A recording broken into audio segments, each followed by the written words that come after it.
Welcome everybody again to Design Recline.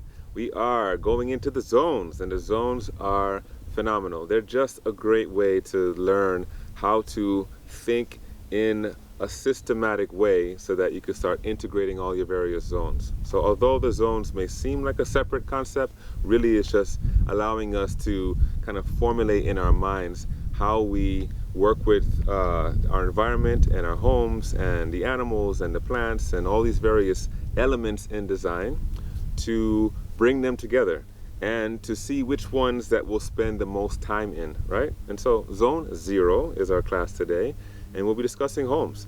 I'm actually right next to a tiny home, and there's something to say about what kind of home, what style of home that we want to live in. Many of us have already leased a home or have purchased a home that was prefabricated or that was made in a sustainable way or a not so sustainable way. And we can look into how we can improve our lives just by recognizing that there are many different things that we can change in our living environment. So as you begin to cultivate your inner world, I invite you to take a listen to Starhawk, who's written several books and has some documentaries all about how we begin to interrelate with each other. Take a look. Welcome world. Are we inspired yet? We're talking about today Zone 0, your home, where you live. And we're at La Lima Farms. And as you can see, they're living in an amazing treehouse. And so let's find out the ways that are appropriate for design for where you live, and how you choose to live. It'd be so amazing to create your own place, right? Your own home, exactly as you see fit. But even more amazing, designed appropriate to the climate and microclimates in your region. Our shop was knocked over by the hurricane, and now it's sort of been shoved into this small area. And we're working on a new structure. These are ohia trees, which are the sacred endemic tree of Hawaii. And these are all dying and for various reasons. And so we cut down the dead ones and use them to build structures. And you know, they're all over the property still, and hopefully they'll continue. But this is after the hurricane. We had our carport was destroyed, and we built this car barn. And this is made out of local woods. We have melokia, ohia, gunpowder tree. I have one piece of avocado wood, and then timber bamboos. And this is a huge. This catches a lot of water. We have this really nice bamboo loft here where we just, basically just, screwed down the bamboos on these floor joists and have a nice, it's not perfectly even, but it's good. And all my farmer's market supplies of machetes and sickles and rubber slippers and stuff are up there, and got a little bedroom.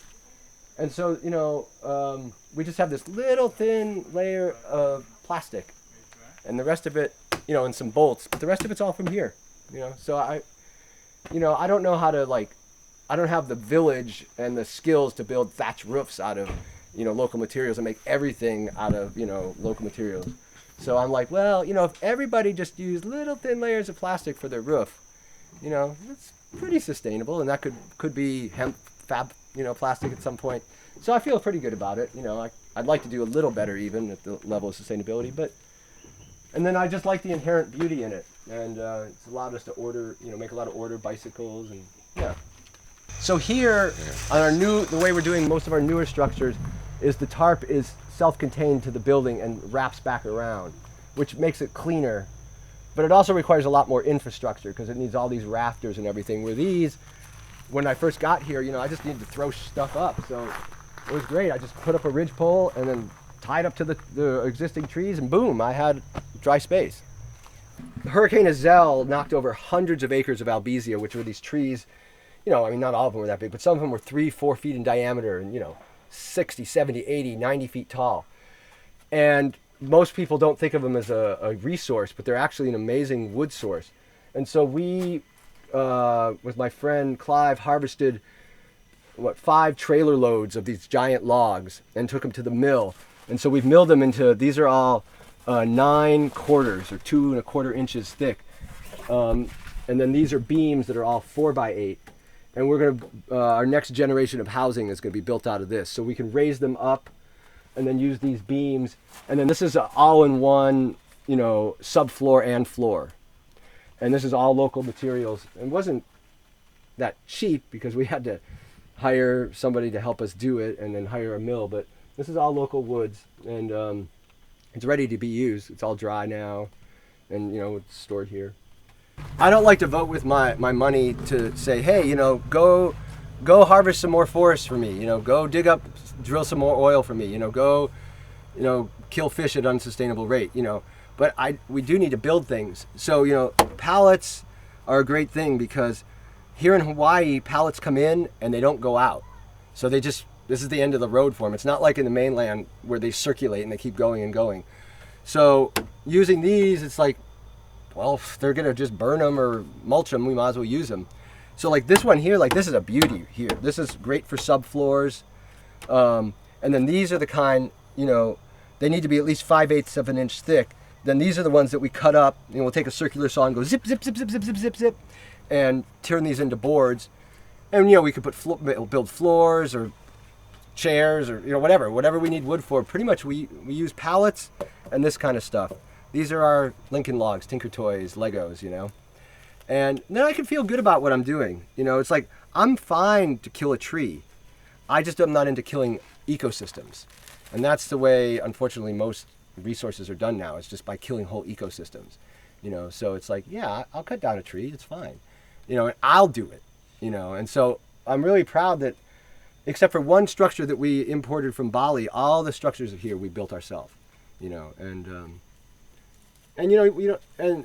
what I like about the way we build them is, we don't have to be like the high-tech super engineers about it. We just do it. And it works. And does this give you more time to kind of focus on more of the community development as far as like social dynamics? Not necessarily, because actually these take longer to build. Mm-hmm. It's pretty easy to get some 2x4s and plywood and slap them together, but then you have that, and you have to look at that every single day. Mm-hmm. And I see those structures and I just, they hurt my heart. Me too. They're just ugly, But like just to, so yeah, maybe it takes us 3 times longer to put in a pallet floor than slapping down a plywood floor, but God, the results are so much better. And the feeling I have about it is better. And also then if we have like a big immersion, we have a bunch of interns here or whatever, it gives them something really inspiring to do. And they can say, hey, we built this pallet floor. How cool is that? Rather than, oh yeah, they bought some plywood and we, slapped it together. It's like, so what, Our mothership, the clubhouse. This is where it all happens over this way. This isn't the main entrance, but I'm bringing y'all in here. This was not here when we got here, when we established this version of the permaculture department. So what we did is we recognized the need for a workspace, for a home, for a place to have as our zone 0. A place for the crew to call their own, a place to feel comfortable. And so we integrated multiple functions into this space. So we've got personal storage in here, we've got information storage in here, we've got gear storage. This is a nursery where we can actually pull the tractor up to that far end over there. We've got a box that we mix our soil in that fits the tractor blade or the tractor bucket, and then we've got tables that we can pot things on, and then they go directly out into this nursery. Nice wide aisles because we've designed it so that we can ride our bicycles through here and load up things in the back of our bicycles. We've also covered the tops of these with a little bit of cinder for a little bit of extra moisture retention, and it grabs a little bit of the nutrients that come through when we fertilize and the ones that leach off as it rains. And so we can cycle these into other garden beds. And then it's on corrugated roofing, and the roofing then drips all the way down to the end and collects that moisture. And we've got the old aquaponic beds that were here, and we incorporated them into this design as a place to root plants. So any plants that just need some bottom watering, they go in here and they're automatically watered as it rains, and they get that extra bit of water that they need. These are all mostly come from the land, with obviously the roofing material doesn't and the windows don't, but the materials, the wood is from the eucalyptus behind here. The clay is from the land. There's also some straw bales that we imported. Some straw, but it's mostly clay. This is cordwood. This building over here is called a cordwood building. And it's eucalyptus that we dried for like 2 years and made sure it was really, really dry. And it's a beautiful building. And they've been around for probably 10 years so far and been inhabited. The foxes are definitely making a point to say, we are here. Anyway, it's a thermosiphon system, so the heat hits the water in here, the hot water rises, the cold water goes to the bottom, and then it recirculates on its own, even in spite of fox poo. And then within about 30 minutes, even on a cold day, if the sun is out, we'll have enough showers to fill that, enough hot water to fill that, a 30-gallon water tank. All just with the sun and gravity. No, nothing else. Other than the materials that we had to use to make it. Briefly here, this is an outdoor kitchen. We use it quite actively in the summer, warmer months of the year, but a nice place to get out of the sun, to have all your food not get quite so funky in our sunny spot. We cook here. We have a gas grill, and we have solar ovens, that kind of stuff. But mainly it's just a gathering spot, and we can have a potluck out in the sun, or on the lawn, or wherever we're going to have it, on the stage or over there, and then wash our dishes, and place to store the condiments and silverware dishes, all that stuff. So there's really nice bamboo cabinets. The students built all this stuff. Some junk, right? Hidden. Anyway, and then what's really cool is this. Is the coolest thing about it. Absolutely. That you're washing your dishes, washing your hands, whatever you need to do, and then these get cleaned up, but we'll just take it as it is. It's funky. This is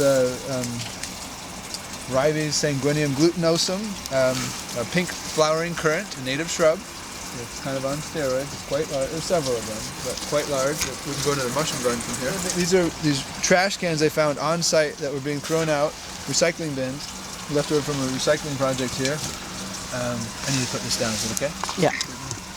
And then so it's a living roof on top with some succulents, right?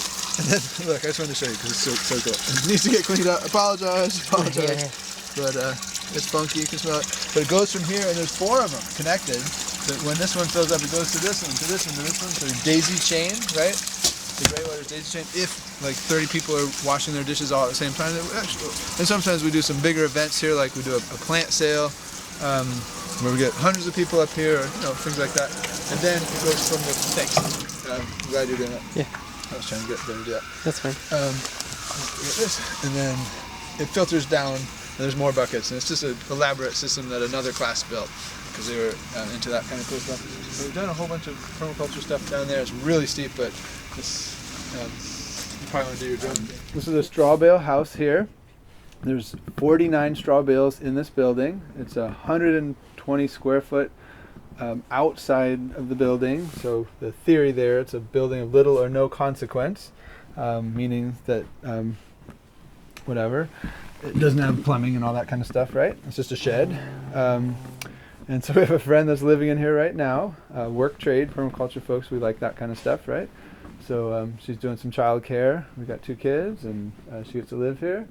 And here's the downstairs, and then there's an upstairs, and it's just 1 story, but like 1 1/4 story or something.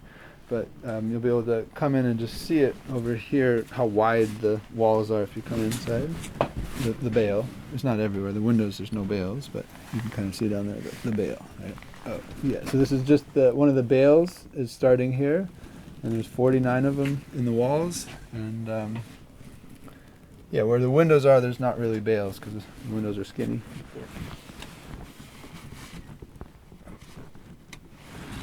Does that help? Cool. Yeah. Yeah. Yeah, so it's a lot of stuff. It's a small square footage. Yeah, it's all recycled material. We even use bamboo instead of metal for the construction. And yeah. It's an outdoor kitchen. So this is another thing. It's like a little camping area that we have a full kitchen for this renter, but our trade person, right? Work trade, I guess is a better word for it. But it really is something cultural about morning coffee, tea, whatever you do, just your personal space. So we set up a little kitchen outdoors here, and she waters it, and it waters the bamboo over there. The gray water goes. Yeah, so over here, when she's washing her dishes or doing whatever she's doing with the water, it goes down this pipe and it goes out to the bamboo on the edge of the property and water irrigates our bamboo for us. So that's a fun little thing. There's a sawdust toilet back there I can show you if you want, and just the bamboo. There's 1,100 gallons of rain tanks over here. I'll show you in a second. We have a little mutual connection in British Columbia. I went to Linnea Farm, and when I was an apprentice there in 1996, I started using sawdust toilets. We trained ourselves. They had a book there in their library. No one was really doing it like this style there, but we did it and did it safely, and I've been doing it for 20 years. And thankfully, I looked ahead of time in case she forgot to put sawdust. So it's not, there's just a leaf in there right now. But so yeah, it's a sawdust toilet, so it's a dry toilet. So in climates like California with low rainfall in many parts of the world, I think it makes a lot of sense to capture our nutrients. And so you make your deposit in there, and then you throw your sawdust over it. More than that, if you really did, but that's the idea of it. So there's no flushing involved. And then it takes about a week for a single person to fill up a 5-gallon bucket of that. So the pee and the poo can go in there together, doesn't separate them. And then we, once a week, take it to our compost pile, which I'll show you later. And then we're not flushing hundreds of times per person a year. And then there's this great thing with human manure. It's completing the human nutrient cycle. So we're taking our manure, we are animals, and putting it to our crops. Is quite a radical idea. And not having the East Bay mud have to deal with many millions of people fresh water and shit coming down the way, excuse my language, but you know, it's nasty. I've seen it. It smells terrible, and this way they don't have to deal with my poop. I'm dealing with my poop, and my plants are very happy for it. Other salvias, or then, you know, such as the kiwis that are being stacking functions on the south side of the building on a pergola, where eventually the leaves get into the building for winter heating, but in the summer we get summer cooling with the shade on it. We integrate those, and then there's gray water systems below that from the laundry. So we have a passive solar heating and cooling edible pergola that's irrigated with laundry gray water on the base of the vines that are 40-year-old kiwi vines. Yes, and so, as you can see, there are so many ways that we can develop and design our homes in the different environments that we live in. So learn about your climate. Sometimes we don't take the climate in and understand that there's an important facet to what we use. And so you can see here, we're in the tropics, and this lovely dome that we have here, which is quite cool and eco-chic, is actually not appropriate for exactly where it's located and how it's being used. It gets extremely hot inside of there, having a greenhouse effect. And so during the day, nobody's in there. And to keep that in mind is important as far as what you're choosing, where does it come from, what the materials come from, and how you're going to go about designing it and integrating it into the landscape are all important elements into an integrated, holistic, sustainable design system such as permaculture. So think first before you act. Choose systems that are not just based on, oh, is it cheap and easy, but more importantly, is it long-lasting, functional, sustainable for generations to come. This will get beat out by the sun soon enough and not be usable anymore. But what about using land material? What about using strong hardwoods that grow in the tropics? Or what about using things like bamboo that may not last as long, but it's easy to rebuild again? These are the considerations that we want to take into place. And so thank you for joining me on our Zone 0, and I invite you to continue to explore some more as we move into Zone 1, what everyone's been waiting for, right? How do I grow my food? Well, here it comes.